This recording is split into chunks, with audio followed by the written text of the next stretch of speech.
Hi again, Black American Indian. This portion of the video is about native foods. This book I picked up from a gift shop in Jamestown, Virginia. It's called Native Harvest, American Indian Wild Foods and Recipes.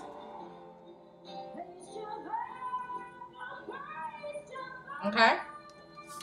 So, I'm thinking about how my ancestors, many of our ancestors lived. And I'm thinking about all of the illnesses people are developing over the past few years, more so than, you know, and a lot of this stuff is based on our environment. It's based on the food content. It's based on how the food is prepared.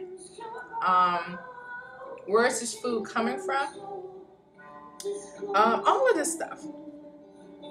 So I'm very much in tune with eating more nutritional food versus a lot of processed food. Okay. This book, I haven't even gotten to the first chapter yet. I just been reading the preface right now, and it's a lot of good stuff in it so far. But again, this book, I'm just going to glance at the table of contents. Nature seasonings, native soups, native vegetables, botanical charts, native ferns, lichens, and mosses, wild mushrooms, wild meats, saltwater and freshwater harvests, natural breads, wilderness beverages, native seasoning menus and complements, native ceremonial and sacred plants, smudging, herbal traditions, medicinal plants and natural health care, wild medicines and cosmetics, wild smoking mixtures, natural chewing gums, poisonous wild plants, native healing pathways, and spirituality. So I got this book because not only do I want to eat the healthier foods, but I want to make sure the foods I think are healthy are actually healthy. I've learned by reading this book by Kevin Trudeau called The Things They Don't Want You to Know About, meaning the powers that be, I guess. A lot of this stuff is strategically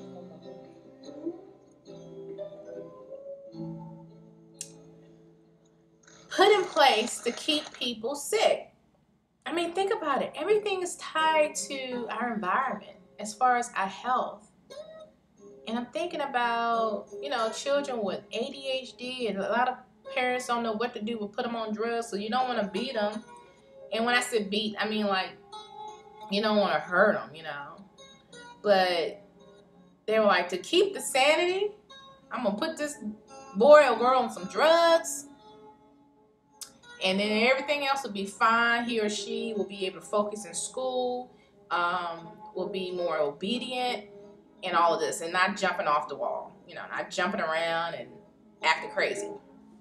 I learned that the food content, the ingredients in foods, the preservatives, the artificial colors and flavors and stuff like that, all that stuff triggers children's and adults too, their moods, their things of that nature. So by just changing a child's diet, you can eliminate them being on prescription drugs.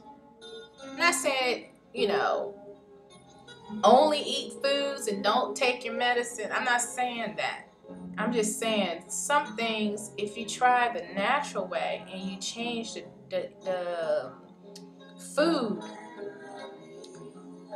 then, your children may calm down. They may calm down.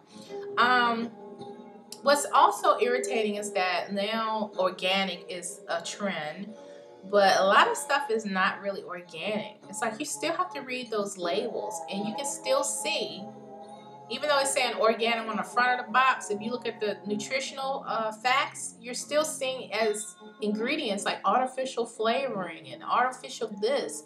And then some of the terms that they use, you don't know what it is. I don't know what it is. But I looked it up, and a lot of it is preservatives. And a lot of stuff is connected to illnesses that people are developing. It's not even in their family tree, okay? I mean, it's like, where did this come from? You know, no one in my family had this, or no one in my family suffered from this, you know.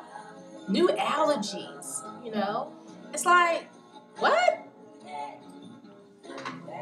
Once I woke up, I was like, okay, I ate an apple, but was it covered with pesticide? You know how they say eat an apple keeps the doctor away? Okay, it's nutrition, it's you know, all that, but it's like, how long has that apple been harvested? Was it 2 weeks ago? You want to make sure when you're eating foods that you believe and are told that are healthy, make sure those foods are as fresh as possible. And make sure whoever you're getting your food from is harvesting it properly. Okay, anyway, I was reading through this book, the first part, and I'm just going to read a few things to you that I highlighted so far. And it's like a light bulb just went off, okay?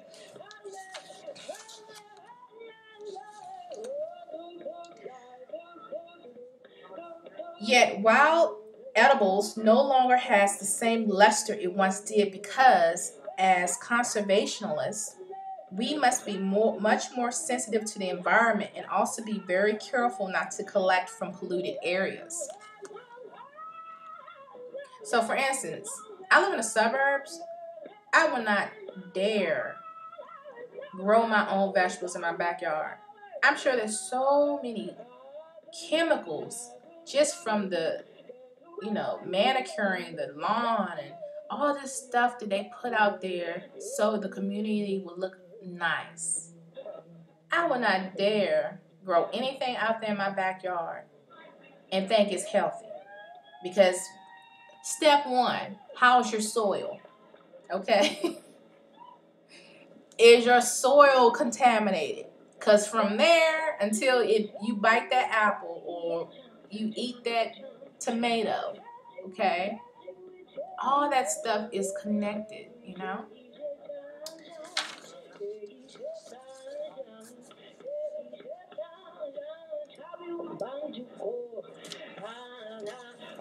Next thing was foods and their anti-inflammatory components, like juices, are often mixed in cornmeal dishes. Did not know this. In this particular case, this is aloe juice, aloe vera juice.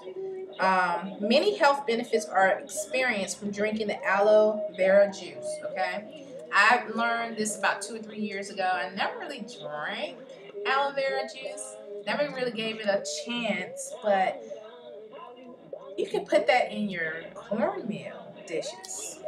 I'm like, okay. Then I read it says various therapeutic qualities are alive in each plant. And it depends upon our honoring the plant's spirit in order to engage maximum benefits. I was like, what? I mean, think about it.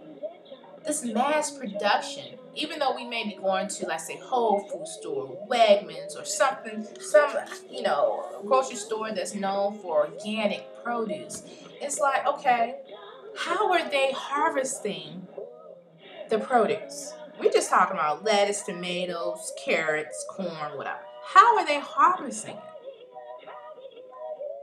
I bet you 99% of them folks in business are not praying over their crop before they pluck it, before they harvest it and ship it off to the local farmer's market.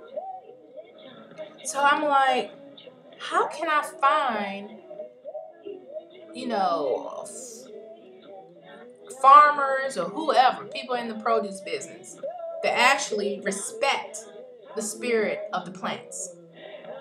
And I truly believe that everything on this earth has a purpose. And for instance, tea leaves, whatever, you're harvesting and not thanking God for this piece of earth. I mean, who does that? I know someone who grows his own produce and he sells it. He's Native American, and I'm sure he prays over it. So I'm like thinking, okay, do I want to go to my local Wegmans and go get some organic vegetables? Or do I want to go and ask him if I can buy a box full of it and just drive down there and pick up the produce? I mean, my daddy has 3 gardens, but I don't think he'd be praying over the vegetables when he pick it. I don't think he does that. So I think that's very important. It's like giving thanks for a mushroom or something that has potent potent power that will help cure an illness or something, you know? It's like, I never thought about that. So anyway, this book so far, I'm loving it. It says Native people knew the importance of making prayers and offerings to key plants before any of their kin could be harvested. And they say kin because many Native cultures, they believe that everything is intertwined, that we're all related, okay? Collecting plants in a sacred manner activates their therapeutic qualities to the highest level of benefits. This wisdom applies to everything this book stands for. I'm like, what? So now I'm thinking, okay, I know there are communities that, or they call them sustainable communities, where they live off the land like they did back in the day, and they grow their own produce, and they have their own livestock and all of that. Because the healthiest food that you can consume is the food that really is not transported so far away. That's why a lot of people opt for the farmer's market. But again, are they praying over their produce that they harvest and then they sell to us? So it's like, unless you grow your own vegetables and have your own livestock where you have chickens and all of this stuff, and you can collect their eggs and pray over it or whatever, who knows? But if you know someone who grows produce and things of that nature, and you know their belief systems and stuff like that, then I would assume that would probably be the best source to get your produce. Okay.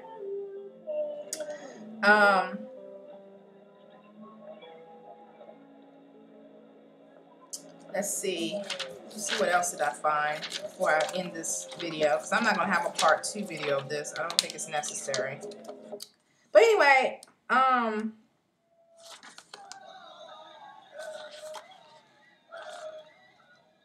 and one other thing.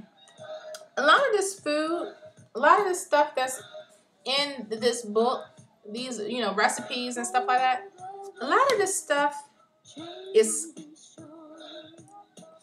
originally soul food. And when I say that, it's because a lot of stuff in here I was brought up on. But in the Black community, they changed the dishes to make them greasy and saltier, and they fry it, and they add all this butter and all of this stuff, which is so good, okay? I grew up on soul food, okay? But all of this stuff is tied into Native American dishes, For instance, cornbread. When you think of cornbread, what do you think? Black person. No. Cornbread is originally was made by natives. Okay. But anyway, it's been great talking to you all. I'm trying to help everyone, learn something new. Help me. If I said something wrong or if I'm way off, please let me know. I'm learning. I will probably continue to learn. I don't assume that I know everything.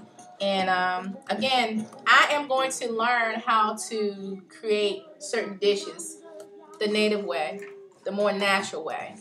And go from there. But anyway, everyone be blessed and treat others with respect. Treat yourself with respect. And take care. Yeah.